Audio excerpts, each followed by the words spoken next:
pagtulong natin ay nasa pangalan ng Panginoon. Siya ang lumikha ng langit at lupa. Ating ipahayag ang ating mga kasalanan sa Diyos. Ang ating Diyos ay Diyos na mahabagin at mapagpatawad.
Mapalad ang tao na pinatawad na iyong kasalanan at nalimot na rin ang kanyang nagawang mga pagsalangsang.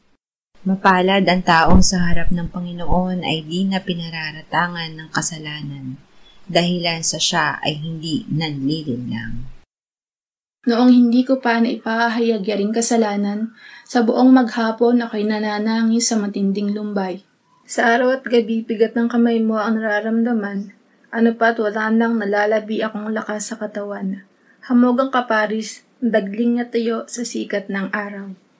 Ako ay lumapit sa iyong harapan at salay inamin.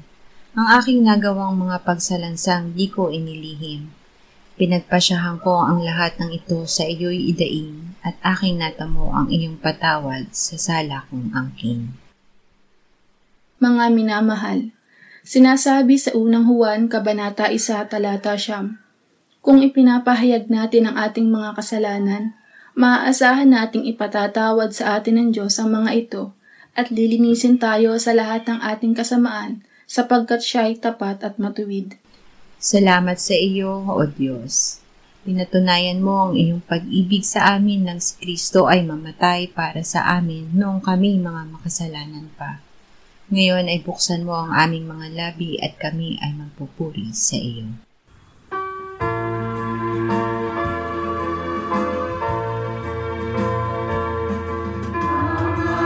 Salamat po sa iyong pangako na iyong tinupad sa tagang panahon. Ibinigay mo sa mga aliw at siya ay dumating.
langit ng galing.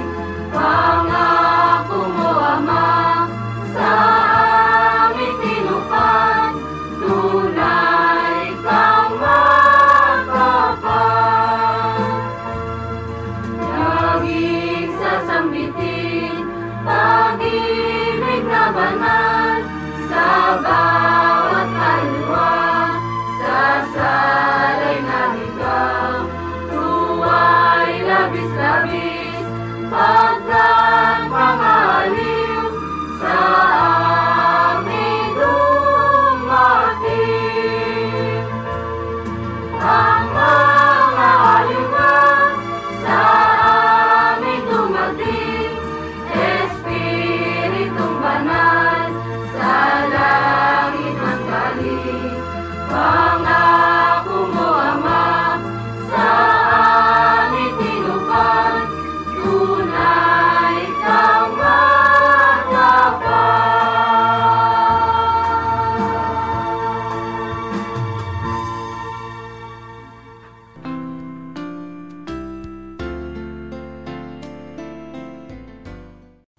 Roma 3:10-12, 21 hanggang 25. Nasusulat, walang matuwid, wala kahit isa. Wala ni isang nakakaunawa, wala ni isang humahanap sa Diyos. Lahat ay lumihis, sama-sama silang nawala ng kabuluhan. Walang gumagawa ng mabuti, wala kahit isa. Subalit ngayon ay ipinahahayag ang pagiging matuwid ng Diyos na hiwalay sa kautusan at pinatotohanan ng kautusan at ng mga propeta. Ang pagiging matuwid ng Diyos sa pamamagitan ng pananampalataya kay Hesukristo sa lahat ng mga sumasampalataya. Sapagkat walang pagkakaiba, yamang ang lahat ay nagkasala at hindi nakaabot sa kaluwalhatian ng Diyos. Sila ngayon ay itinuturing na ganap ng kanyang biyaya bilang kaloob sa pamamagitan ng pagtubos na kay Kristo Jesus, na siyang inialay ng Diyos bilang handog na pantubos sa pamamagitan ng kanyang dugo na mabisa sa pamamagitan ng pananampalataya. Inaring matuwid ng Diyos. Tanging Diyos ang matuwid, ang walang sala, ang may angking kaluwalhatian. Ang tao ay nilikha ng Diyos na kalarawan niya. Kaya't sa pasimula ay angkin ng tao ang katuwiran ng Diyos. Ngunit ang tao ay nagkasala, at tayong lahat ay nagkasala. Walang sino man sa atin ang matuwid. Ngunit dahil ang Diyos ay matuwid, niloob niya na ariin tayong matuwid. Ito ay isinagawa niya sa pamamagitan ng kanyang biyaya. Ibinigay niya ang Panginoong Hesukristo bilang handog na pantubos sa pamamagitan ng kanyang dugo. Ang pagtubos ay nakakamtan ng makasalanan tangi sa pamamagitan ng pananampalataya kay Kristo Jesus, na namatay para sa ating kasalanan, inilibing at muling binuhay makaraan ang 3 araw. Awit 5, 7, 8, 11 at 12. Ngunit ako, sa pamamagitan ng kasaganaan ng iyong wagas na pag-ibig, ay papasok sa iyong bahay at sa iyo'y may takot na sasamba sa templo mong banal. Patnubayan mo ako, O Panginoon, sa iyong katuwiran dahil sa aking mga kaaway. Tuwirin mo ang iyong daan sa aking harapan. Hayaan mong magalak ang lahat ng nanganganlong sa iyo. Hayaan mo silang umawit sa kagalakan at sila naway ipagsanggalang mo upang dakilain ka ng mga umiibig sa pangalan mo. O Panginoon, sapagkat iyong pinagpapala ang matuwid, na gaya ng isang kalasag ay tinatakpan mo siya ng paglingap. Ang pinagpapala ng Diyos. Ang sumasampalataya kay Kristo Jesus ay ginawa ng Diyos na matuwid. Tinitiyak ng Diyos na kanyang pagpapalain ang matuwid. Ang matuwid ay binabalot ng Diyos ng paglingap gaya ng isang kalasag. Ang mga mata ng Panginoon ay sa matuwid na katitig, at sa kanilang daing bukas ang kanyang pandinig. Kapag ang matuwid ay humingi ng saklolo, ang Panginoon ay nakikinig at inililigtas sila sa lahat nilang mga gulo. Marami ang kapighatian ng matuwid, ngunit inililigtas siya ng Panginoon sa lahat ng mga iyon. Ako'y naging bata at ngayoy matanda na, gayon may hindi ko nakita na ang matuwid ay pinabayaan ni ang kanyang mga anak ay namamalimos ng tinapay. 2 Korinto 5:17-21. Kung ang sino man ay na kay Kristo, siya'y bagong nilalang. Ang mga lumang bagay ay lumipas na, tingnan ninyo ang lahat ay naging bago. Lahat ng ito ay mula sa Diyos, na tayo'y pinagkasundo niya sa kanyang sarili sa pamamagitan ni Kristo at ibinigay niya sa amin ang ministeryo ng pakikipagkasundo.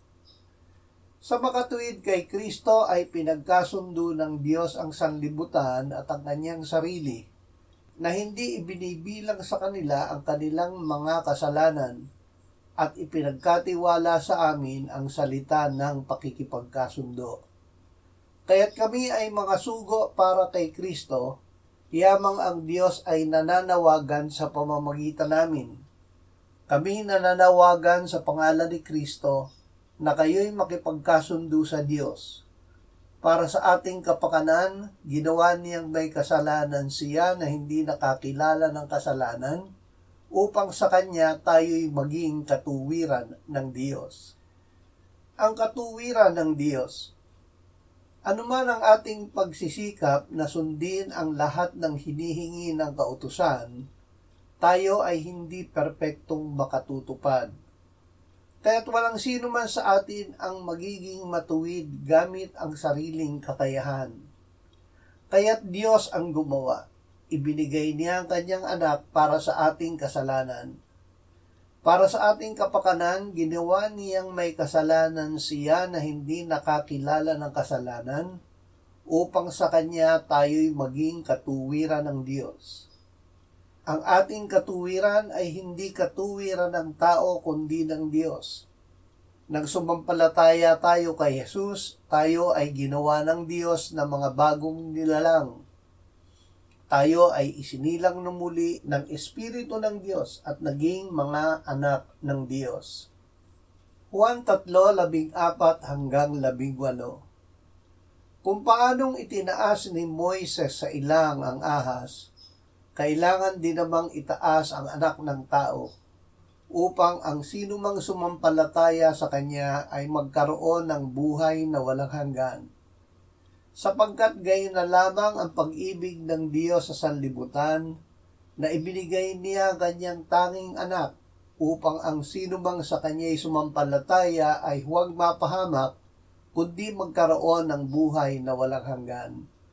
Sapagkat hindi sinugo ng Diyos ang anak sa sanlibutan upang hatulan ang sanlibutan, kundi upang ang sanlibutan ay maligtas sa pamamagitan niya. Ang sumasampalataya sa Kanya ay hindi hinahatulan, ngunit ang hindi sumasampalataya ay hinatulan na, sapagkat hindi siya sumampalataya sa pangalan ng tanging anak ng Diyos. Binigyan ng buhay na walang hanggan. Ang Diyos ay nagpapatotoo tungkol sa Kanyang anak. Ang sumasampalataya sa anak ng Diyos ay may patotoo sa Kanyang sarili. At ito ang patotoo na tayo'y binigyan ng Diyos ng buhay na walang hanggan, at ang buhay na ito ay nasa Kanyang anak. Ang sumampalataya sa pangalan ng anak ng Diyos ay may buhay na walang hanggan. Dahil sa pag-ibig. Ibinigay ng Ama ang Kanyang anak dahil sa Kanyang pag-ibig sa atin. Siya ay ibinigay upang mamatay sa krus para sa ating kasalanan upang tayo ay maligtas. Dito nahayag ang pag-ibig ng Diyos sa atin. sapagkat sinugo ng Diyos ang kanyang bugtong na anak sa sanlibutan upang tayo mabuhay sa pamamagitan niya. Narito ang pag-ibig, hindi sa tayo'y umibig sa Diyos, kundi siya ang umibig sa atin at sinugo ang kanyang anak na pantubos sa ating mga kasalanan. Mga minamahal, kung tayo'y inibig ng Diyos ng gayon, nararapat na mag-ibigan din naman tayo sa isa't isa. Walang nakakita kailanman sa Diyos, kung tayo'y nag-iibigan sa isa't isa, ang Diyos ay nananatili sa atin at ang kanyang pag-ibig ay nagiging sakdal sa atin.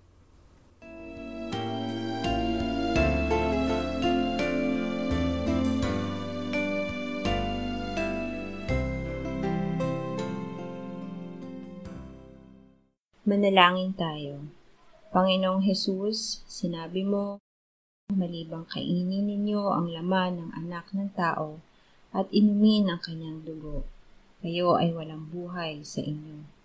Ang sino mang kumakain ng aking laman at umiinom ng aking dugo ay may buhay na walang hanggan, at akin siyang muling bubuhayin sa huling araw, sapagkat ang aking laman ay tunay na pagkain, at ang aking dugo ay tunay na inumin. Siya na kumakain ng aking laman at umiinom ng aking dugo ay nananahan sa akin at ako sa kanya. Kung paanong buhay ang Ama na nagsugo sa akin at ako ay nabubuhay sa pamamagitan ng Ama, gayon din siya na kumakain sa akin. Siya man ay mabubuhay sa pamamagitan ko. Panginoong Hesus, aming tagapagligtas, tinatanggap ka namin sa oras na ito bilang aming tinapay ng buhay. Tinatanggap namin ang iyong katawan na ipinako sa krus, namatay, inilibing, pinuhay na muli at iniakyat ng Ama sa kanyang kanan sa langit bilang aming tunay na pagkain. Tinatanggap namin ang iyong dugo na nabuhos sa ikapagpapatawad ng aming kasalanan bilang aming tunay na inumin. Manahan at mabuhay ka sa amin upang kami ay mamuhay sa pamamagitan mo kung paanong ikaw ay namuhay sa pamamagitan ng Ama. Salamat, Ama, sapagkat dahil kay Kristo, kami ngayon ay nakapamumuhay kasama mo kaisa ng Espiritu Santo. Sa iyo ang lahat ng kaluwalhatian, ngayon at magpakailanman. Amen.